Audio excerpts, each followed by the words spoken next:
the way it all starts.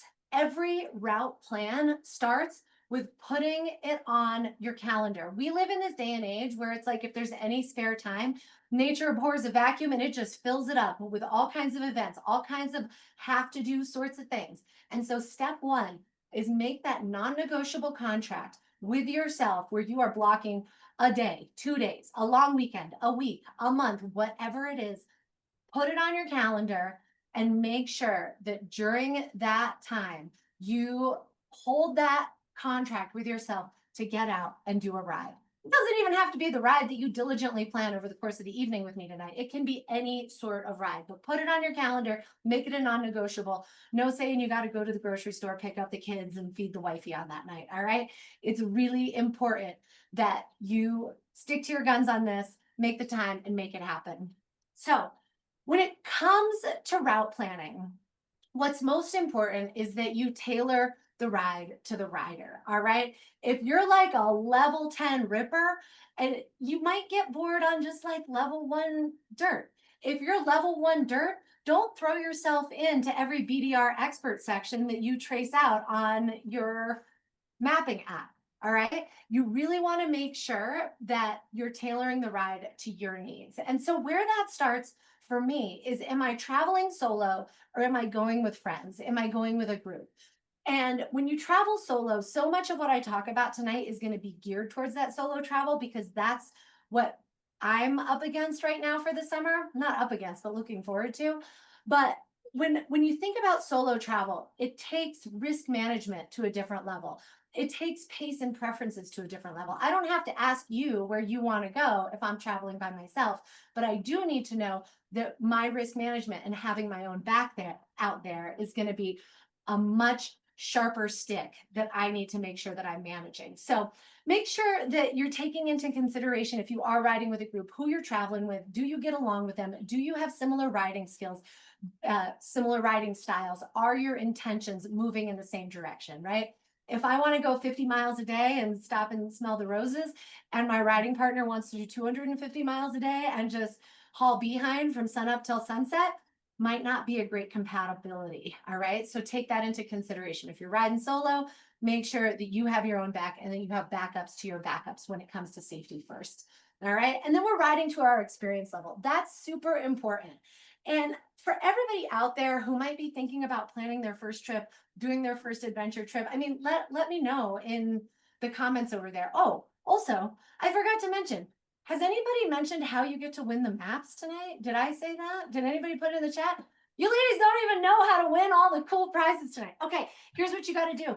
You have to be on Trailside until the end. All right. We're going to be choosing 5 of you at random to win one of each of those prizes. So hang out with us tonight, take some notes, ask some questions, be active in the chat, and, as long as we know you're here and that you're stoked, you'll have a chance to win one of those prizes. SheADV team, work for everybody? Works for me. All right, that's what we're doing. So back to our mapping conversation. So riding, if you're a novice, if you're new, if you've never done a big ADV trip before, there is no harm in doing a motorcycle trip that is pavement first. There is so much amazing pavement in the United States of America, in the Western Hemisphere, all over the world, wherever you're coming to us from. There is nothing wrong with cutting your teeth on some really cool pavement, making sure that you're dialing back your days, making sure that you're selecting easier terrain whenever possible, because you want to feel really great about what you're doing. If you've got some experience under your belt, look for those technical sections. Look for those longer rides, those more remote sections. Look for those creative detours that might take you into some unknown, but make sure that whatever you're doing, you're tailoring that ride to your needs. All right. I also like to think about the idea of setting skill building goals. And so for me, we'll all have our own here, but for me this summer, I want to be really remote. All right. I love being in the backcountry. I love being by myself. And I'm spending the bulk of my riding time this summer in Idaho. Idaho had a 50-50 snow year. So I feel like I'm going to have access. Whoop, whoop, Idaho. I feel like I'm going to have access to some trails now. Like I'm looking at forest fires on the maps right now rather than snow closures. So I'm really excited for this summer to get deep into the backcountry. possibly as far from civilization as I have been on a motorcycle in a really long time. So I'm super excited about that. But pick your skill building goal. Do you want to go camping for the first time? Do you want to try something tricky? Do you want to get remote in the backcountry?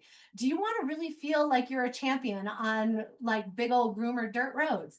Whatever your goal is, pick that, put that in your back pocket, and then plan your route for it. There are so many resources out there, and we'll talk about some of that, to how to groom your route planning to the skills you want to build. And it always, at the end of the day, you want to feel fantastic at the end of the day. So you get to set your goal and reverse engineer from there of how to achieve that goal and come out as successful as humanly possible. So also, side note, as we keep moving, any navigation tools, just like any new gear, any new helmet, any new boots, know your stuff before you go. Don't buy a Garmin InReach and then get out 50 miles on the trail and be like, how do I work this thing? Right? You want to know all this stuff ahead of time before you hit the road. You want to know your tools. You want to know what your backups are. You want to know what your maps are doing. Like, why does north keep changing all over my screen as I'm riding? Well, you need to know this ahead of time, right? Do you have it justified to north? Or do you have it justified to the track? So practice ahead of time. Do this stuff around the block, in your backyard, on your hometown trails before you head out on some big wild adventure. So, because at the end of the day, it's all about getting there, getting out there, and having a blast. So when I'm route planning, I'm always thinking about timeline and travel factors. So whether you're heading to Idaho for a couple weeks, or you're running a section of the Northeast BDR for a couple days, or you're running your hometown trail or doing a long weekend, whatever the case may be, you're going to have a trip duration, right? That might be 2 days, or it might be 22 days or 2 months. I wish it was 2 months, but weekend jaunts versus multi-week adventures are going to have different conditions, right? If you're going for just a couple days, you can power through and you can rest, wash up, take care of the details when you get back home. If you're going for a long haul, you kind of have to do your life maintenance on the road. So you want to build in buffer days. You want to build in rest days. You want to plan for that mechanical that you just didn't see coming, flat tires, right? All of that stuff the unexpected, make sure you build in time for that. Like, I just really encourage you to make sure that you plan days for the unexpected, that you plan days where you're like, oh man, I got into camp at like 2 o'clock in the afternoon and I have to stick my feet in the cold stream for 2 hours before the sun goes down, whatever the case may be, right? Make sure that you're giving yourself more time, because if you don't, you're going to be running at red line the entire time and it's going to stress you out. So when it comes to daily mileage and total mileage, you're going to want to balance that. You're going to want to balance your days, longer days versus shorter days. Total trip distance isn't always like a 500-mile trip isn't necessarily broken down into 500-mile days, right? If you're doing something nasty, dial your mileage back that day. If you're doing a pavement day, that's a good day to ramp up your mileage. But make sure that you're setting up a mileage goal that you can handle, if that makes sense. I don't necessarily want you gals to get out there and like shoot for the stars and then fall short. It's always better to get into camp a little early. Nothing good happens after dark on a motorcycle. So be reasonable with your goals and get your feet underneath you for the first couple days, and then maybe set a bigger day after a couple of easier days and then hit it hard on day 3, or whatever the case may be. It's really a matter of figuring out what works best for you. So I'm also saying here, terrain plus fatigue is your mileage math. Harder days, harder riding, how tired you are, day 10 of riding every single day, the tough stuff is going to seem tougher because you're going to be a little bit worn down. You're going to be a little bit more tired. Also, take into account seasonality and weather. We'll talk a little bit more about this stuff as we move forward, but keep all of this stuff in mind as you're setting up like your top level goals for your route planning. And there are tons of amazing places. So that's the other thing. You don't have to pull this stuff out of your back pocket. You don't just have to throw a dart at a BDR map and hope that you hit something, okay? There are so many resources online for where to find great routes, and we've got them listed up here. You are all fully capable of reading this stuff.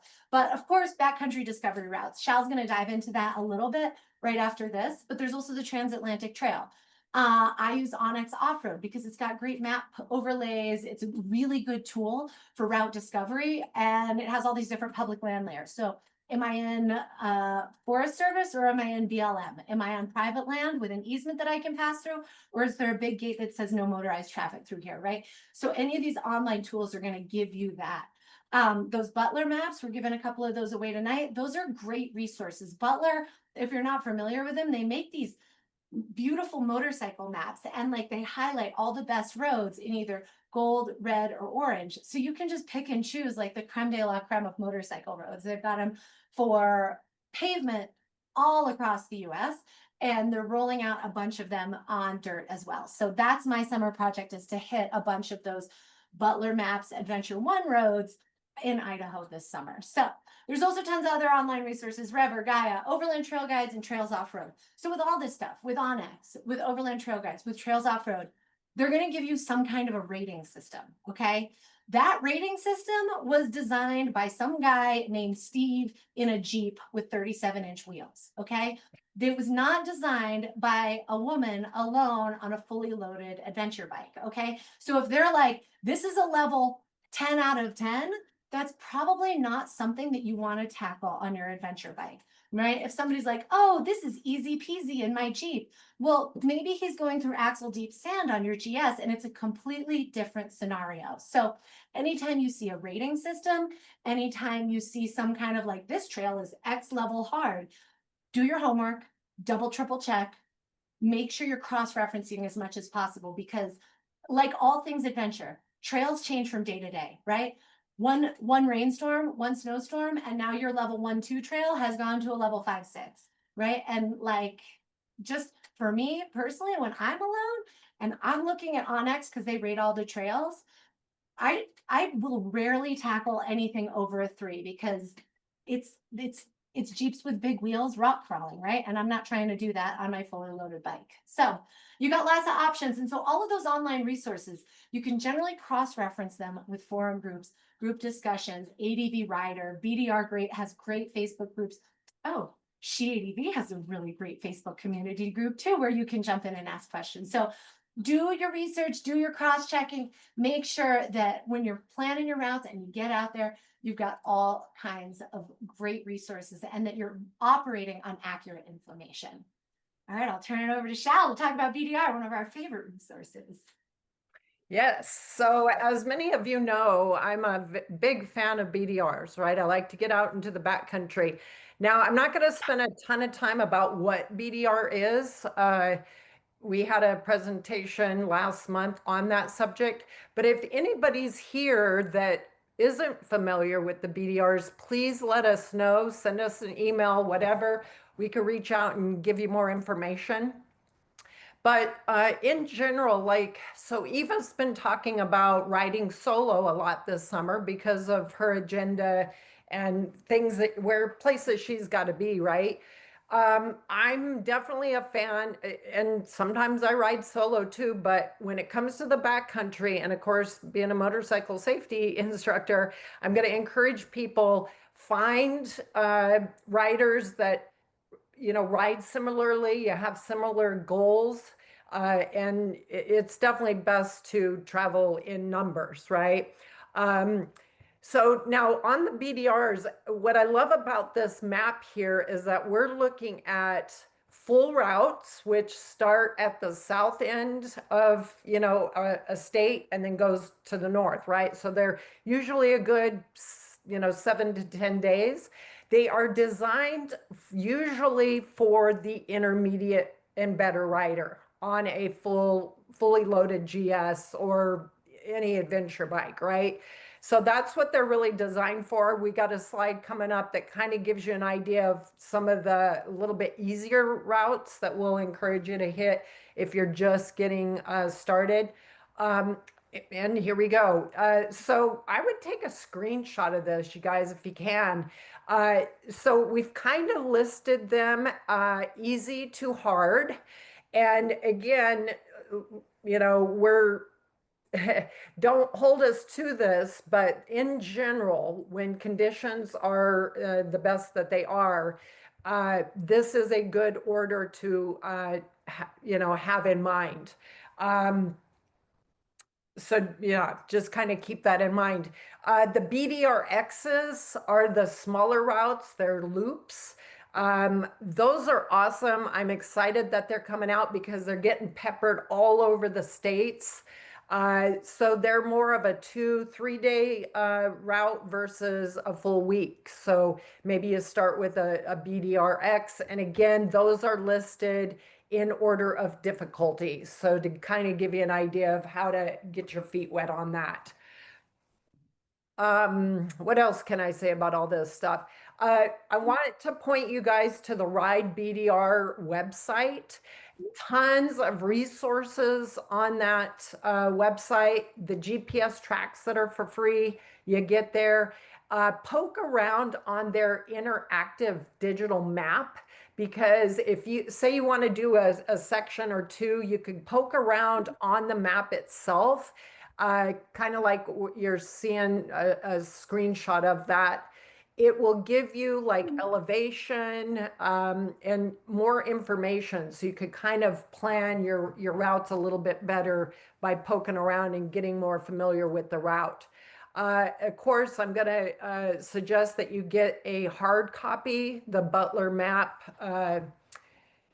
BDR maps. So it gives you a bird's eye view. There's also resources, places to eat, places to stay, are often listed on those maps as well. And know that you can just ride section at a time. You don't have to carve out a ton of time. Maybe you just take a day or two and you go do a little section and then you build from there.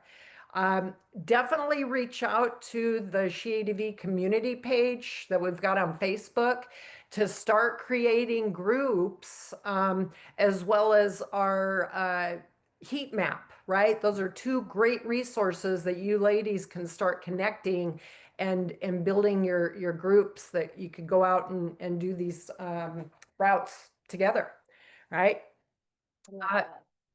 Okay, so when it comes to navigating, this is how I do. Okay, I usually will have two GPS units. All right, I have my phone, which I use Gaia. What I like about Gaia is it gives you a lot of information, like where the gas stations are, where's camping. You zoom in and you get that information. I love Gaia for that. And then, of course, I have a Zumo 396, I think is what it is. Super old, but it still works. So in tandem, I'm using those two units. Gaia gives me the bird's eye view, and I usually have it tracking north.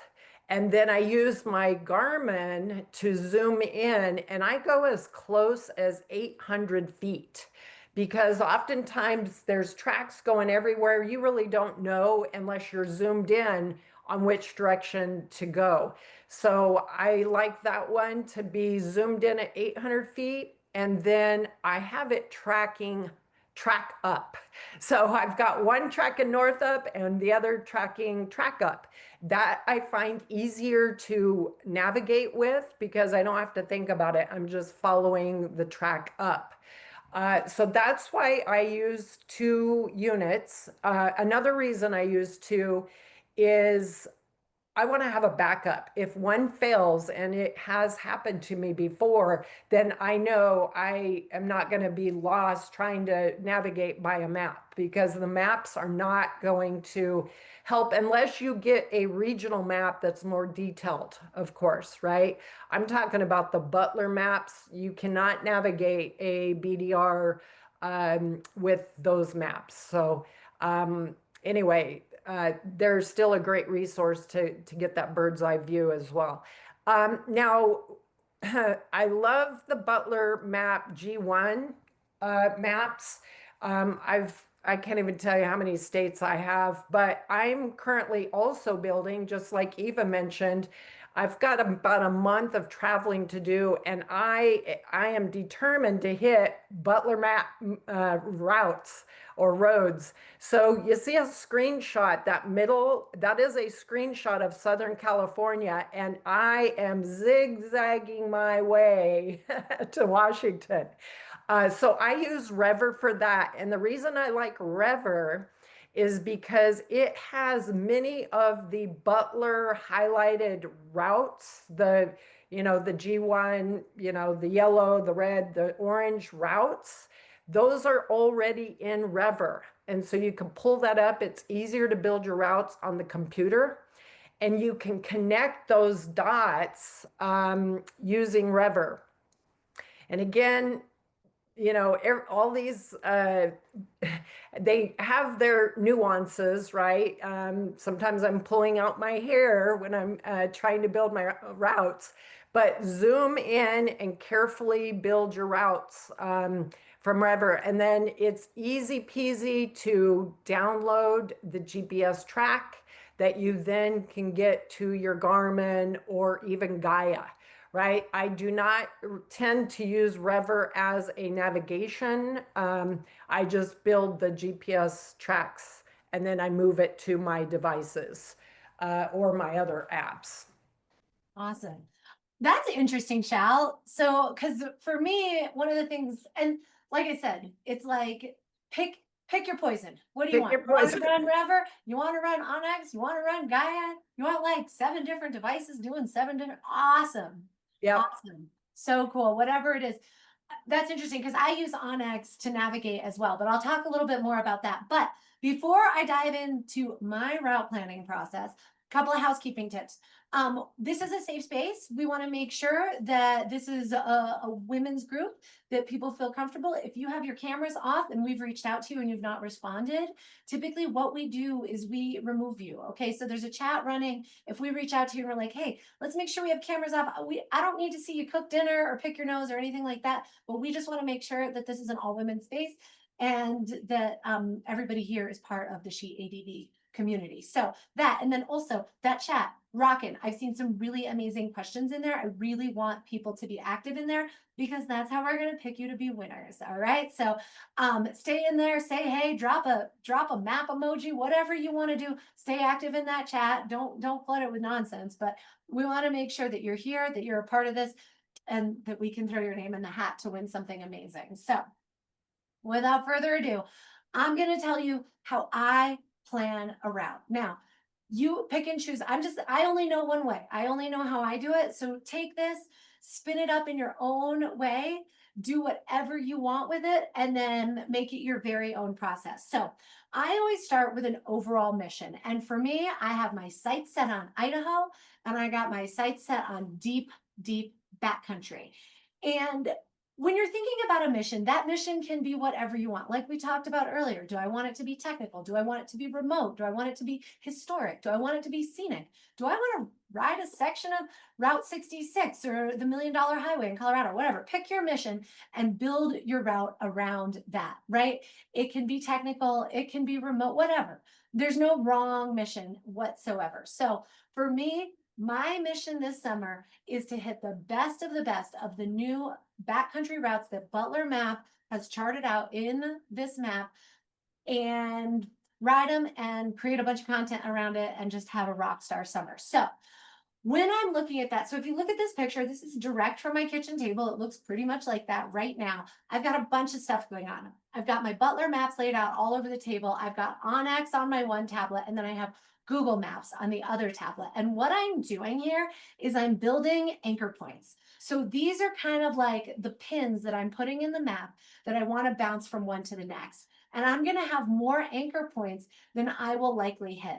So I'm charting specific roads. I'm looking for campsites. I'm looking for gas stations. I'm looking for good little grocery stores because sometimes it's hard to eat back there and you're just like, I can't eat another packet of tuna. Like I just want a salad or a vegetable or something, or like some really awesome barbecue or whatever the case may be, right? So I'm kind of starting with these anchor points all over the place. And One of my passions, which is probably because I live in the desert and we don't have any actual water here in the summertime, I'm always looking for swimming holes and I'm always looking for hot springs. So at this point, I probably have like 25 different hot springs pinned all over Idaho and swimming holes, right? So now I've got this map with tons of resources all over. I've got post-it notes on my Butler map, I've got pins in my Google Maps, and I've got pins and markers in my Onyx, right? So I've got my mission, I've got my anchor points, and now I can start drilling in and building out this route. So what I have now is I have like a patina of stuff scattered all over the place. And next step is to kind of start leaning in a little bit further and really building out more of the map. So I've got anchor points, they're scattered all over the place. And now we want to think about some of the practicalities of putting that route together. I need to be thinking about food and water. All right. Resupply is super critical. Whether you're close to home or deep in the backcountry, you need to always have food and water with you, right? So you need to be loaded up on snacks. You need to be loaded up on water. You should have on some level some sort of water sterilization system, whether that's like one of those shiny pens. I use Aqua Mirror, which is a 2-part chlorine system when I'm in the backcountry. And when I'm in the gas station, I fill up every single water bottle and my bladder on my back that I have, right? I always stay as fully stocked with water as possible. In a place like Idaho, you might find a river or a creek to fill up your water bottles. But if you're out in Arizona, you're going to find some scuzzy pond water or a cow trough. All right. So make sure that you have water and make sure that you have food. It's really easy to overlook snacks where you're like, I had breakfast. I don't usually have lunch or whatever. Or I don't eat until noon anyways. Calories are key. When you're in the backcountry and you're riding, when you're on your motorcycle, you are burning steam. And one of the things with adventure travel is that it's adventurous. Anything can happen. All right. I don't know how many people out here have spent an accidental overnight because of something that happened on the trail. You were planning to get from point A to point B, but you got a flat tire at 5 p.m. Something went wrong with your bike and you ended up pitching camp on the side of the trail. It's way better to have a bag of Mountain House chili mac or whatever kind of whatever you have and a couple of power bars than to go to bed hungry and expect to wake up, patch that flat tire and hit the road in the morning. So I literally have like the same bag of Mountain House emergency food that I've been toting around in this like top bag of my top pocket of my top bag on my bike for so long. I haven't eaten it, but you know, if something happens, I'm going to be really glad that I had those calories. So make sure you got food, make sure you got water. And know your fuel range, okay? Know your fuel range when you're like just really working that clutch in first gear. Know your fuel range when you're in sixth, hauling behind on the freeway, okay? Know the span of your range and plan for the worst. I always say I start sweating bullets when I hit 150 miles, right? I've gone 160, I've gone 170, right? That's optimal conditions. When you're adventure riding, make sure you take the most conservative mileage range that you possibly can. Okay. The other thing to make note of is weather constantly changing. We all know this. And the unsung hero, the thing that'll shut you down quicker, the thing that we don't talk about nearly enough in adventure riding is elevation. All right. So I wanted to put on this map, right? So these are some of the images from Butler maps. So here's me starting to put stickies on. All these yellow ones on the Butler maps are like the gold adventure. These are like their best roads. These red and orange ones, these connector ones, those are also awesome, but not quite as like stellar, right? They don't have that drama or that scenery. Also, what the Butler map says, and I'm not touting Butler maps over any other tool, this is just what I'm using. They've got these little insets here. And so I put an inset of this one route that's really iconic in Idaho. It's called the Magruder Corridor. I've often been in this area too early and it hasn't been open, but it is apparently at my last check open now. And so I wanted to draw your attention to the elevation. Elevation is such a game changer in adventure riding. And so if you look at this Magruder, I don't know how well you girls can see this, but it starts at 4,000 and I'm hitting over 9,000 at the highest pass. Okay. So basically 4,000 feet, if it's cold and rainy, 9,000 feet, probably real cold and probably snowy. All right. Is it a good day to ride 120 miles into the middle of nowhere? Probably not. Probably a good day to reroute down to Chalice Hot Springs and like kick back in the hot tub for a day or two until that weather passes. All right. Elevation changes everything. It changes your temperature, it changes your precipitation, it changes the nature of the trail, steep ups and steep downs. Before a rain, when it's dry, after a rain, after a long winter, when the snow is melting and like slowly saturating the ground, pay attention to your elevation because it changes every aspect of your ride. All right. Like going from 4,000 feet to 9,000 feet, like that's 5,000 feet of elevation change. And you're doing that multiple times over the course of the day. You're going to see everything. Mesh jacket in the morning down low might be electric jacket and every warm thing that you have by the time you hit that high point. So go in there knowing that stuff and really keep an eye on the weather, especially if you're in the mountains. All that stuff can change on a dime. All right. Real quick, can Yep. I interrupt? Yep. On that note, you guys, think about every 1,000 feet, you're increasing temperature by 3 to 4 degrees. So that's a great way to kind of, guesstimate, especially with foul weather. That's it. So the higher every 1,000 feet, you lose 3 to 5 It's degrees. colder Yeah. by about 3 to 4 degrees. Hmm. Yep, that's a good general rule of thumb. Yep, And potentially even more if you're getting wind chill and precipitation. yep, yep. Yeah. I also would encourage you girls, especially if you're going deep, to think about your bailouts, think about your reroutes, think about your plan B and C and D, just in case, because things go wrong, especially when you're not prepared for them. What do they say? Plan for the worst, hope for the best, something like that, right? Know that you're going to have your back, your own back if you're by yourself. Know that you're traveling with a crew of people who are all going to have each other's backs when you go out there.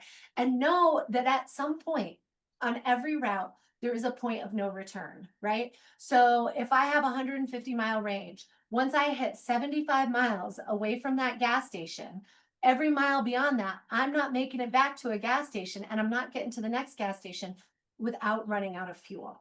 Okay. So at every point on some route, there is a point of no return where you have to continue forward because you can't go back. So take that with a level of caution. I don't want to scare anybody, but just know that at some point you might not be able to make it back to civilization and you're going to be stuck with the road ahead of you. So make good choices. If you get going and like 5, 10, 15 miles in, you're hitting nasty stuff that you weren't expecting, things that are like all of a sudden way over your head and you're like early in your day, not a great time to continue that route because it's just going to get harder and harder, right? And I think we've all done this where we're like, well, it can't get any worse than this. I'm just going to keep going, right? Have we all done that? I know I have. That's like the poor choices. So make sure you have your own back, you make those good decisions, and you know when to bail and know when to call it. No ego, ladies. There's no ego here. Okay. This is you. This is your safety. And most importantly, this is about you having a great time, right? We're not having a suffer fest out there. If you're suffering, it needs to be the kind of suffering that you want. It needs to be your choice of type 2 fun, not something that's been inflicted on the trail because you made a poor choice. All right. So once I got my stuff all over the place, I'm connecting the dots. Okay. So basically what I do is I choose my primary mapping tool. For Shal, that's REVER. For me, that's Onyx. For the next person, it might be Gaia or whatever. There's all kinds of tools like this. There's actually some cool free ones. I'll try and remember to look them up. Scenic, I think that might be one too. There's some good free ones out there.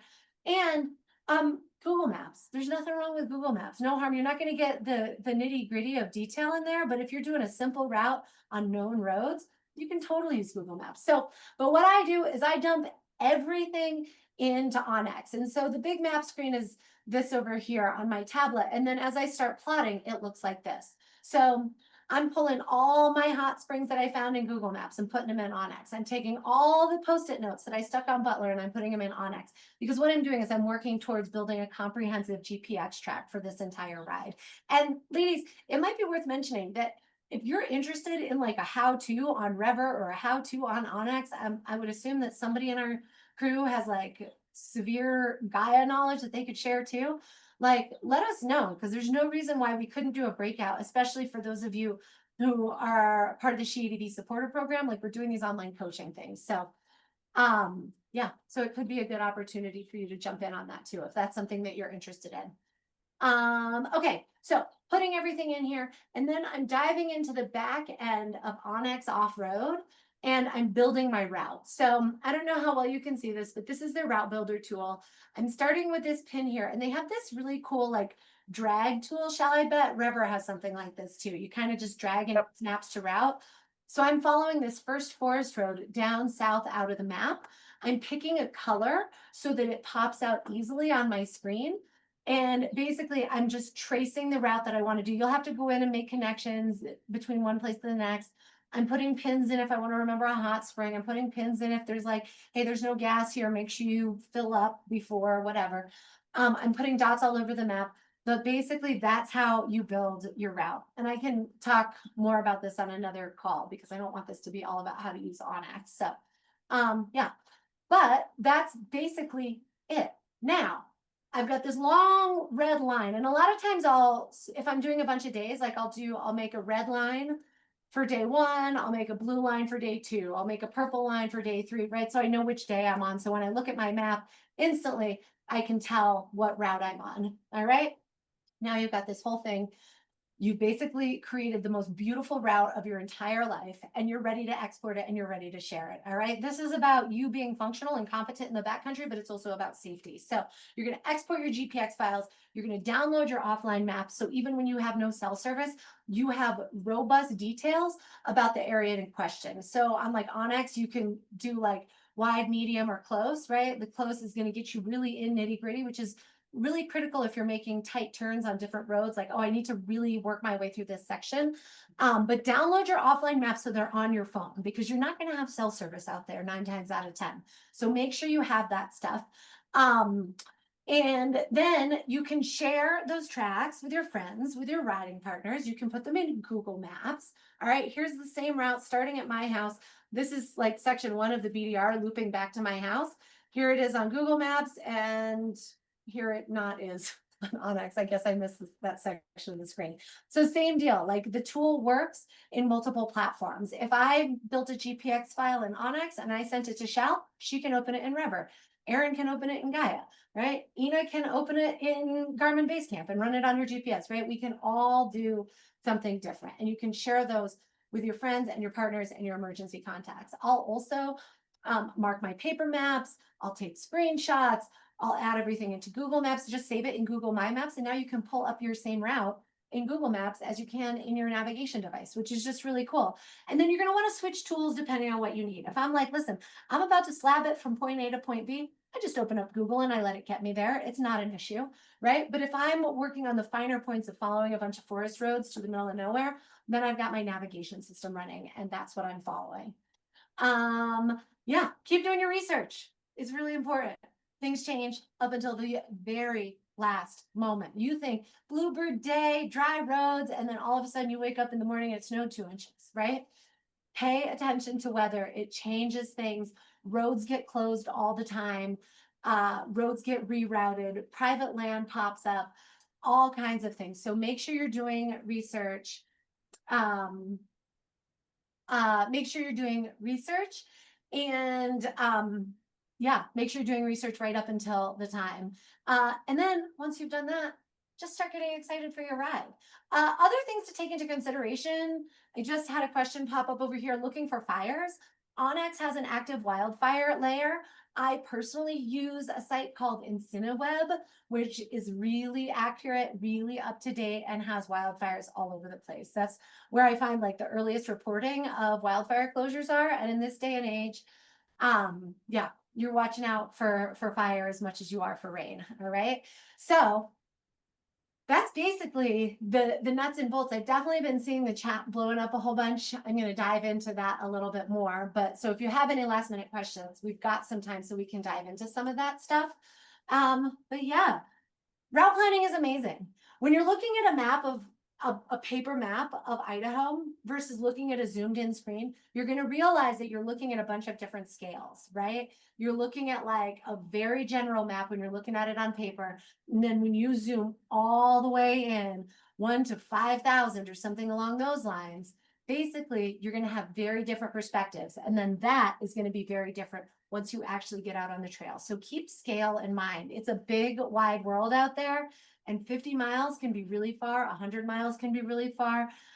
Just pay attention. Just because it's only an inch or two long on your map doesn't mean that it's you're going to breeze through it. All right. Things are really crazy out there. So when you're building your routes for this summer, and maybe I'll ask my SheADV team to drop a couple of the most relevant questions into our group chat so I can jump in and answer them, or pitch a couple of them to Shal, or Aaron, if you're hip to what's going on in the chat, maybe you jump in with a couple questions. But keep in mind that when you're planning your routes, there's more to the ride than just riding, right? Find beautiful things, like obviously crush some miles, hit some gorgeous dirt, check out the best views ever, but find things that surprise you, that awe you, that you don't get to do in your normal day-to-day life, right? It doesn't have to be how many miles did I log. It's about how much fun did you have in the process? How awesome was it? How rad do you feel at the end of the day? So build a route where you know you're going to come out the other side feeling like a rock star, okay? No shame in scouting sections. We talked about section riding VDR. You can break that down even further, right? Read your ride reports, call your ranger stations, just get that local up-to-date trail info, okay? Because everything is changing. And somebody who has boots on the ground at that Forest Service office in Idaho has a way better sense of what's going on there than I do in my living room in Southern Arizona. So use the resources. Everybody loves to tell motorcyclists what's going on. Like people are generally so receptive. People at gas stations, like the nice old lady at the convenience store, don't think that she's like driven the Magruder corridor recently, but she'll have some insight onto how much snow they got this winter and how soon things started opening up, and when mud season really started. So use locals as a great resource. And yeah, no ego, ladies. If you got to turn around, you got to turn around. Ain't no thing, right? You can do something else fabulous because you have those days marked on your calendar, and you are not going back to work, and you are not going to go check your email just because you couldn't ride today. All right, asking for a friend. Always, as you're building your route, balance your challenge, balance your rest, and not to sound like your mom, but it's safety first. Make sure somebody knows where you are at all times. Make sure that you have an SOS device with a reliable emergency contact on the other end. Make sure that you have all of your ducks in a row so that you can rest easy, right? You want to be able to sleep through a storm. You want to make sure that at the end of the day, when you go to bed, you know that you are rock solid, dialed in 100%. It takes practice. But the more you do it, the better you get. So let's see. Do we have some killer questions over there? Aaron, what do we got? What do we love? Ladies, are you dropping messages in? Well, one of the questions was what app do you use for fires? I use either Onyx or IncineWeb. IncineWeb is a website. INCI spelling web. Hold on, Okay. type it out. Yeah, there's a lot of questions in the group, but we've been answering as we've been going. There is some questions though, Eva, about people are asking for help, maybe doing more in-depth guidance with learning how to build a route, going through it step by step. So maybe that's something we can consider in the future. Why don't we set that up? And like I said, I can only really do on X, right? I can't teach you guys how to use a different system, but I would love to do it. We can plug it into one of our online training programs, which by the way, Shal, we've got you scheduled for an online training. We do? Let's see. Oh my goodness. Wait, oh my gosh, there's a tour attack. We're gonna see you girls at tour attack. Oh my gosh, good things. Okay, we've got a couple more minutes. Let's see if there's any questions from the chat. Do the tracks created in Onyx give you turn-by-turn directions? Onyx recently launched a navigation feature. I typically just follow it like breadcrumbs, but their new nav feature is apparently good, robust, and accurate. I will report back on our next Trailside in August if you'd like to hear about it. Let's see. Is there a navigation system that knows about closed roads? Like I said, it's not all about Onyx, but Onyx will do that. It'll let you know when a trail's shut down. Like I was doing some four-wheel drive stuff in Wickenburg the other day, and this whole network of trails was shut down.